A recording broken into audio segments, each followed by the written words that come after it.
जसो बाटोमा हिँड्दै गर्दाखेरि पनि दुःखमा परेका, समस्यामा परेका, अत्याचारमा परेका, समाजले हेला गरेका मानिसहरूलाई उहाँले भन्नुभयो, आऊ म तिमीलाई विश्राम दिनेछु। हेर्नुहोस् त कति मिठो कुरा छ। जब तपाईँ र म चाहिँ प्रभु यीशु ख्रीष्टको अनुयायी हुन्छौँ भनेदेखि, प्रभु यीशु ख्रीष्टको चेला बन्छौँ भनेदेखि तपाईँ र मलाई पनि मत्तीको पत्र 28 अध्यायको 18, 19, 20 पदमा यही कुरा तपाईँ र मलाई भनिएको छ, जाओ सबै जातिहरूलाई चेला बनाऊ। कस्तो खालको चेला भन्दाखेरि येशू ख्रीष्टले गर्नुभएको जे काम हो त्यही कुराको चेला बनाऊ भनेर प्रभु यीशु ख्रीष्टले तपाईँ र मलाई भन्नुभएको छ नि त, होइन र?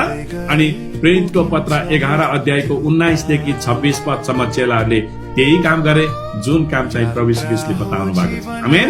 र त्यसरी उनीहरूको संख्यामा वृद्धि भयो, त्यसरी उनीहरू मण्डली निर्माण भए, त्यसरी उनीहरू वृद्धि हुँदै गए र आज तपाईँ र मसम्म पनि त्यही सुसमाचार चाहिँ यहाँसम्म आएको कारणले तपाईँ र म चाहिँ विश्वास गरेका छौँ।